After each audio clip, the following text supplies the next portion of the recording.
দুর্নীতির জড় আমরা কেটে দিতে চাই। আমরা দুর্নীতির পাতা আর ডাল ধরে টান দেব না, আমরা দুর্নীতির ঘাড় ধরে টান দেব। ওই বাংলাদেশ আমাদের হবে যেই বাংলাদেশের সমাধান আমরা দিতে পারবো ইনশাআল্লাহ।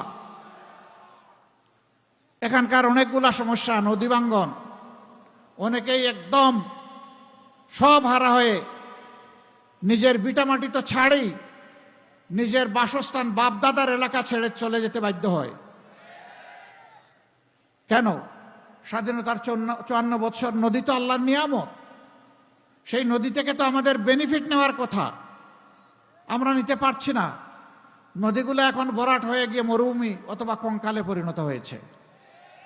পাহাড়গুলা যেহেতু ওর নাব্যতা নাই, গভীরতা নাই, সামান্য পানি নেমে আসলেই দুই পাহাড় ভেঙে চুরমার করে সব কিছুকে তছনছ করে দেয়। নদী শাসন নয়, নদী সংস্কার লাগবে আমাদের।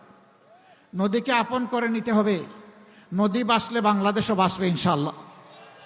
নদীকে হত্যা করার কুফল আমরা ভোগ করছি।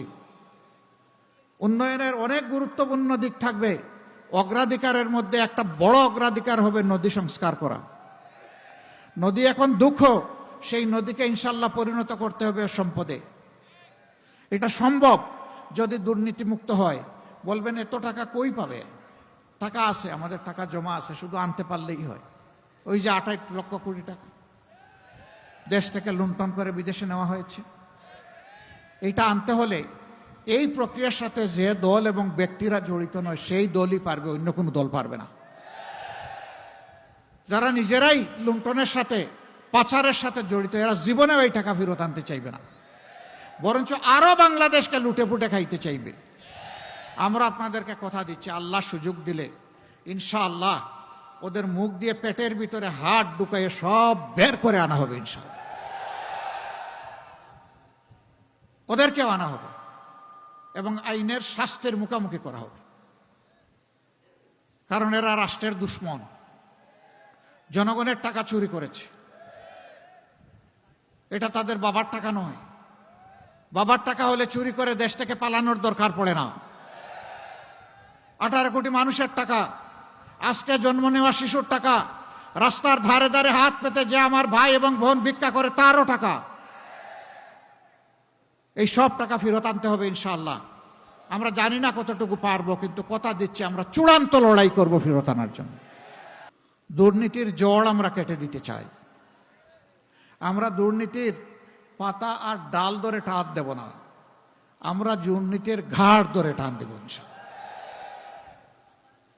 রাঘব বোয়াল, গডফাদার, মাফিয়া, এরা থাকবে আইনের দরাছোঁয়ার বাইরে। আর ওই যারা সিসকাচুর তাদেরকে আনবেন আপনি আইনের আওতায়, শাস্তি দেবেন।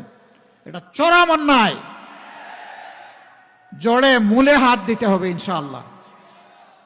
তাই আমরা অঙ্গীকার করেছি, আল্লাহ যদি আমাদেরকে দেশ পরিচালনার সুযোগ দেন, আমরা নিজেরা চাঁদাবাজি করব না, করার কোনো প্রশ্নই উঠে না, এবং কাউকে চাঁদাবাজি করতে দেওয়া হবে না ইনশাআল্লাহ।